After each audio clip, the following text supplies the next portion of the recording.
Hola, ¿qué tal? Buenos días, buenas tardes, buenas noches, estimados alumnos de la materia de macroeconomía de la licenciatura en administración del Tecnológico Nacional de México, Campus Jerez. Nuevamente yo, el día de hoy, con el tema de la unidad número 5, Sistema Financiero Mexicano. En esta ocasión vamos a dar un recorrido sencillo, simple, qué es, para qué sirve, cómo funciona y pues por supuesto ustedes darán retroalimentación con alguna actividad que se encuentra ya en la plataforma para su resolución. Vamos a ver de manera concreta y lo más eficientemente posible de qué se trata este tema. Muy bien, lo que ustedes ven en la pantalla en este momento, que es este gigantesco organigrama, es nada más y nada menos que el sistema financiero mexicano. Toda esta estructura es lo que maneja el sistema financiero mexicano. Lo pueden incluso ustedes revisar en la página de Secretaría de Hacienda y Crédito Público del Gobierno de México y nos da la pauta de cómo se conforma y para qué sirve. Bueno, primero que nada, entender algo. El sistema financiero de un país está compuesto en un país como México que tiene organizaciones, sistemas y que tiene, y muy importante, tiene instituciones las cuales vigilan o regulan los funcionamientos de muchas de las funciones financieras del país. Esto permite que el consumidor, las empresas o incluso el gobierno mismo se asegure que los procesos económicos de este país estén funcionando correctamente. Como se dijo teóricamente en algunas otras clases, el gobierno fungiría como regulador de servicios, es decir, de observador y poder poner en práctica las leyes de acuerdo a nuestra Carta Magna, que es la Constitución mexicana, ¿no? De esta Constitución mexicana se derivan muchísimas actividades, muchísimos recursos para nosotros vigilar o que se haga una vigilancia de la ley en todos los aspectos y el sistema financiero de un país no es la excepción. Vamos a darle un zoom, por supuesto, solamente para poder entender a qué se refiere este organigrama. Ustedes lo pueden ver por aquí. Es un organigrama bastante grande, bastante complejo. Y por aquí lo podemos identificar inicialmente con esta parte inicial. Tenemos el Ejecutivo Federal, que ya sabemos que lo representa el presidente de nuestro país, que mismo que debe de tomar decisiones económicas financieras del mismo.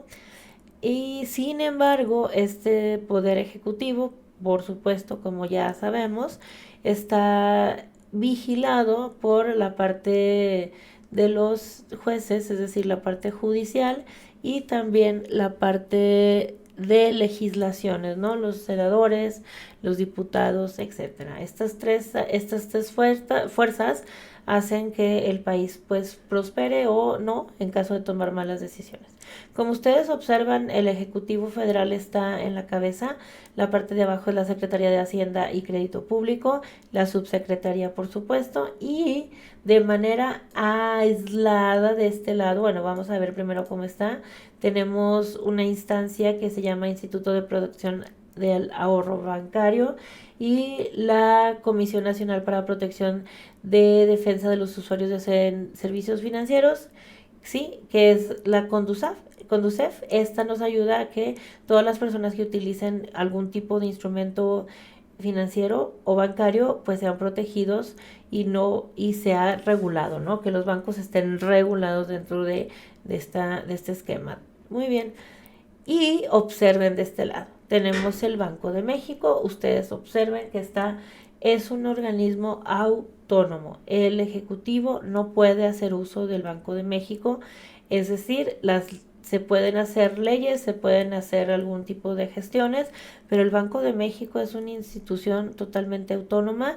en la cual toma decisiones económicas, ¿no? El Banco de los Bancos de México, que por supuesto es el encargado de, en caso de existir un tipo de política expansionismo conservadora, de política forestal, política ambiental, etcétera, etcétera, etcétera, pues el Banco de México es el banco que va a solicitar, ¿no? A nombre del país México préstamos y quizás financiamiento, ya sea a otros bancos como el Fondo Monetario Internacional o el Banco Mundial, o incluso a otros países, ¿no? Como en su caso o en su defecto Estados Unidos y algunos otros países parecidos.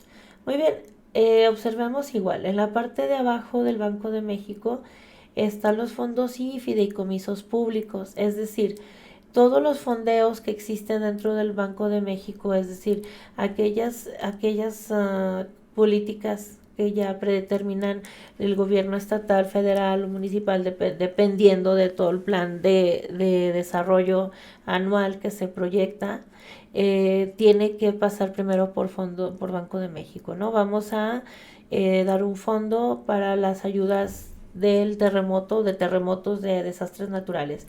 Va a haber un fideicomiso únicamente para la agricultura, un fideicomiso para madres solteras, un fideicomiso para las personas de la tercera edad, etcétera, etcétera, etcétera, ¿no? Y por supuesto, estos fideicomisos salen del Banco de México, ¿no? De todo lo que corresponde a este banco de nuestro país. Muy bien, también identificar que como organismo autónomo tiene una limitante, ¿no? Esta limitante, ustedes observen, está parte del sector financiero mexicano y está relacionado con muchísimos partes del sector. Sin embargo, es autónomo totalmente, ¿sí? Muy bien, vamos a ver la parte más importante de este gran organigrama, que ustedes en su actividad van a dedicarse a desglosar un poquito más algunos conceptos que por ahí tengamos dudas, pero lo más importante es cuál es su objetivo, cuál es el objetivo del Banco de México, que es pues regular tasas de interés, políticas monetarias, que las políticas monetarias es cuánta impresión de billetes existe, si debemos o no devaluar un poco la moneda, la tasa de interés, que como se conoce es el valor del dinero. Si subimos tasas de interés es precisamente para evitar el consumo, si las bajamos es para incentivar la economía, si tenemos una economía creciente quizás hay que enfriar la economía un poco mediante instrumentos como, pues sí, el tipo de cambio, instrumentos el tasa de interés o incluso el tipo de cambio, la validación del mismo, ¿no? Cuánto se está comprando a niveles internacionales, cómo se maneja dentro del país, etcétera, etcétera, etcétera. Tiene este tipo de funciones normales que pueden ser de un banco natural, como los que conocemos, pero a nivel nacional, ¿sí? Siendo entonces su principal cliente, pues el pueblo de México, mediante todas las instancias e instituciones, ya sean públicas y privadas, que hacen de este banco un banco fuerte, ¿no? Como pues mediante las reservas federales, es decir, cuánto dinero queda en reserva en petróleo, en oro, en su momento fue oro, ahora tenemos las reservas en dólares y pues no se sabe, quizás en un futuro podemos incluso empezar a tener reservas en otro tipo de moneda, según obviamente sean las políticas internacionales y las políticas públicas, cómo se está movilizando el mundo en este nuevo escenario mundial, ¿cierto? Entonces, bueno, hasta ahí vemos la parte importante del Banco de México. Nos vamos a ir un poquito hacia la otra parte, la derecha de este organigrama, para seguir viendo lo más interesante. Bien, por debajo del Ejecutivo de la Secretaría de Hacienda y Crédito Público tenemos la Comisión Nacional Bancaria y de Valores. Esta Comisión Nacional Bancaria y de Valores es la encargada de regular, proteger, revisar, concentrar todos los sectores, ya sea financiero, crediticio, de ahorro, bancario, no bancario, etcétera, ¿no? Todo este organigrama está regulado por la Comisión Bancaria y de Valores. ¿Sí? Si lo vamos viendo de derecha y a izquierda, vamos a ver lo siguiente.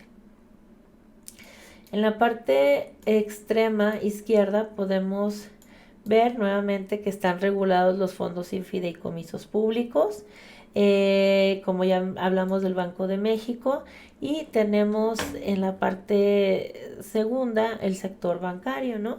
Todas las bancas que conocemos, que son instituciones de crédito, las bancas de desarrollo, las instituciones de banca múltiple, por ejemplo, Banorte, que es una institución de banca múltiple, y pues algunas entidades, oficinas representantes de financieras en el exterior. Todo este es el sector bancario. Cualquier banco que nosotros podamos conocer, ya sea públicos, privados, etcétera, son parte del sector bancario. ¿Sí? Como pueden observar aquí, hay varias empresas o varias instancias que pertenecen a esta selección del sector bancario, ¿cierto? Oficinas en el extranjero, como habíamos mencionado, y por supuesto todos los bancos de nuestro país. Vámonos más al centro del esquema que vemos en este organigrama y dice sector de ahorro y crédito popular. Conocemos las instancias que son de créditos popular, Caja Popular, Caja Pío, Caja Villanueva, no sé, todas las instancias que ustedes conectan o conocen de este tipo están vinculados en este lugar y que también están reguladas por la Comisión Nacional Bancaria y de Valores, que por supuesto, como ustedes observan ahí, tienen ciertas características. Por ejemplo, todos los bancos o todo el sector crediticio popular de este tipo debe tener un fondo de protección, tiene que tener en algunos casos algunos organismos que revisen las instancias rurales o cómo se desarrollan para generar un ingreso, un impulso a los sectores más desfavorecidos, más rurales, ¿cierto? Las cooperativas, las sociedades financieras, las sociedades financieras populares, etcétera, etcétera, etcétera, ¿no?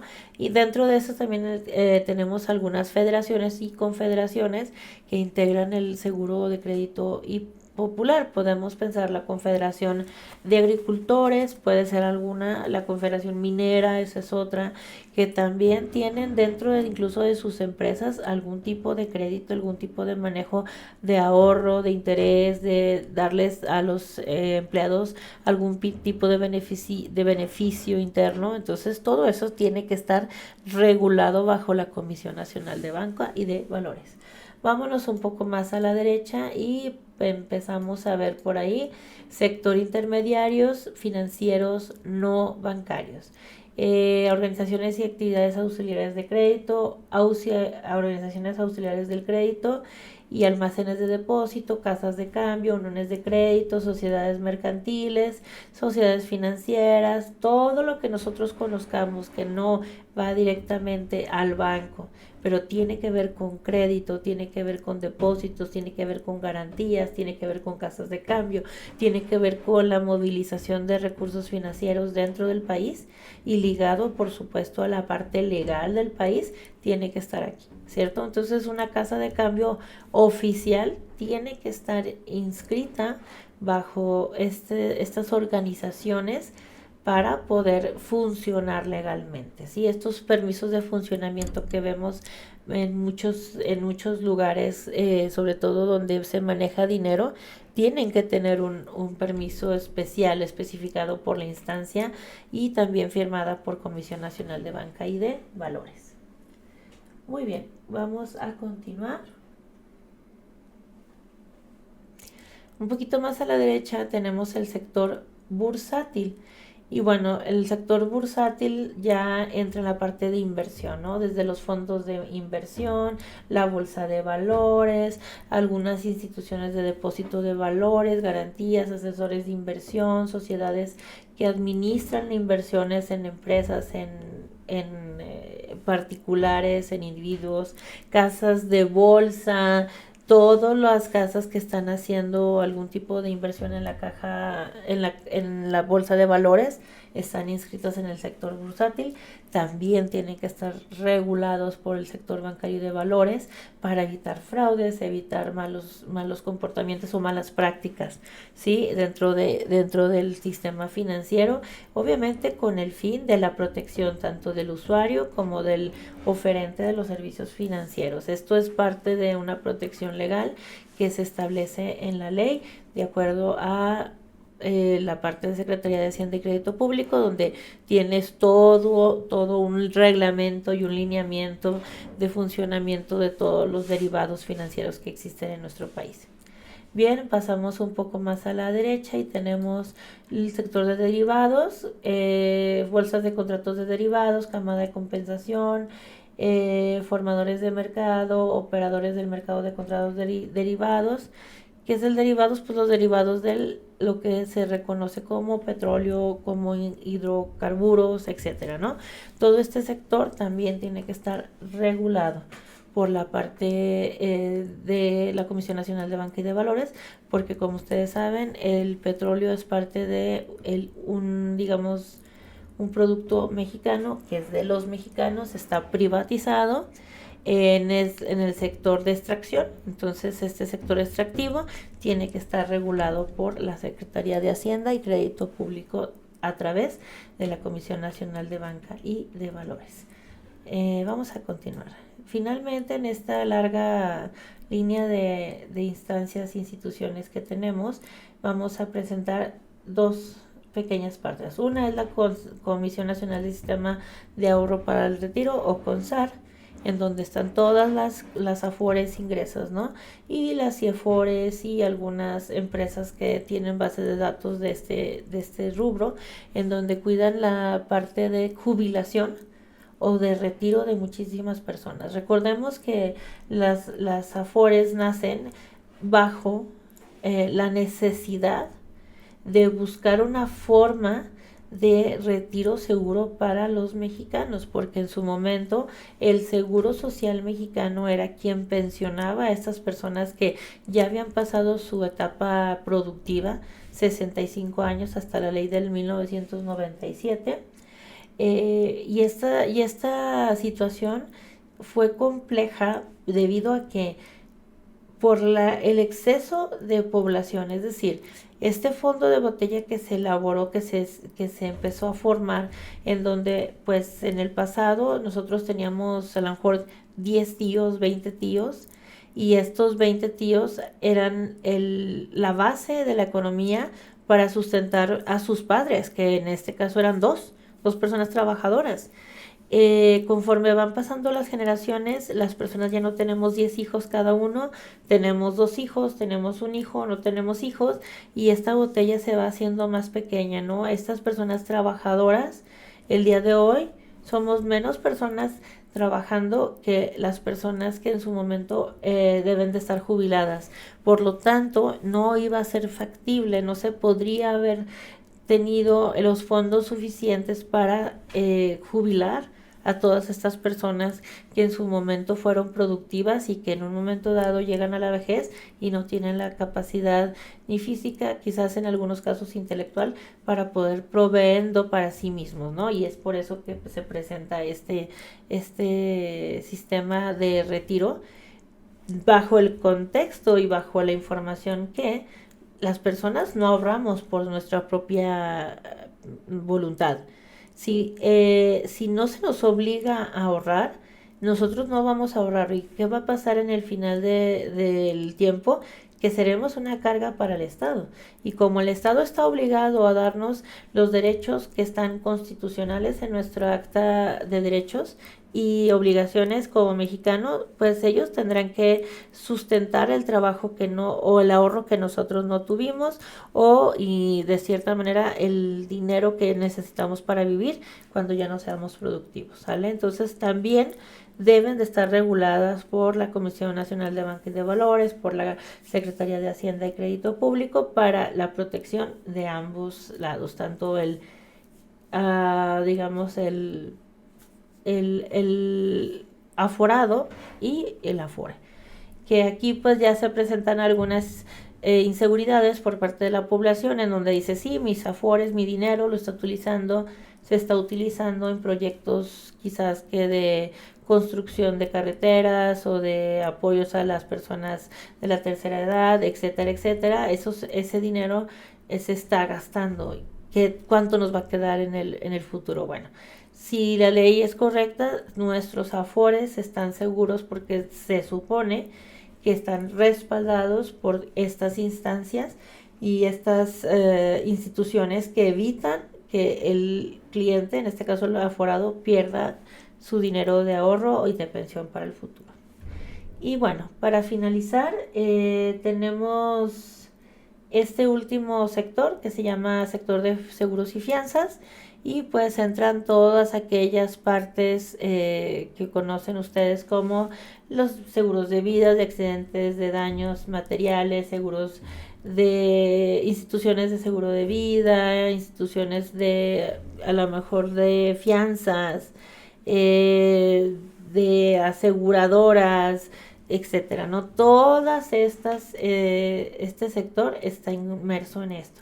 Se supone regulado para evitar fallas o para evitar que no se respete la ley. Como ustedes yo creo que ya vieron por ahí en algunos videos, en algunas ocasiones ha sucedido que las aseguradoras no quieren hacerse responsable, o que existen ciertos vacíos legales en donde no leemos bien las letras pequeñas y nos dicen, bueno, no está dentro de la ley tu derecho a pagar este seguro, pero pues importante saber que independientemente de lo que nosotros firmemos, sí hay una instancia que nos debe de proteger, y es la Comisión Nacional de Seguros y Fianzas. En caso de tener algún problema, alguna inconformidad, algún tipo de vacío legal, o incluso de evitar cumplir con su prometido, pues tenemos esta comisión que nos apoya o nos aporta este gran espacio del Banco de México, la Comisión Nacional de Banco y de Valores, y todo lo que ya explicamos. Por supuesto, hay algunas empresas aseguradoras externas de nuestro país, en Estados Unidos, en Alemania, en Francia, en Inglaterra, en España, en Sudamérica. Hay muchísimos representantes de México como instancias financieras. Entonces sí, es importante conocer de manera muy general el sistema financiero mexicano. En este caso, ustedes tendrán que entregar por ahí una actividad, una tarea que les va a ayudar. En la parte de abajo que ustedes observan en esta presentación que tenemos y que ustedes la tienen en su plataforma, se les hace una recapitulación más amplia de lo que conlleva el organigrama. Es lo mismo que vimos hace un momento, un poquito más concreto, para entender cuáles son las partes más importantes del sector financiero mexicano. ¿Correcto? Muy bien, entonces con eso, jóvenes, tendríamos que terminar la clase del día de hoy. Es un sector muy amplio. Les sugiero ingresar a la página de la Secretaría de Hacienda y Crédito Público. Podemos apoyarnos en lecturas y apoyarnos en la visualización de estos sectores. La tarea que ustedes tienen la pueden retomar de esa página oficial. Ahí viene toda la información, y con eso pues terminaríamos la unidad número 5 de la materia de macroeconomía de la carrera de licenciatura en administración. Sin más por el momento, me despido, les agradezco su atención. Por favor, revisen actividades en plataforma y seguimos atentos a lo que se les ofrezca. Excelente día a todos y seguimos atentos. Hasta luego.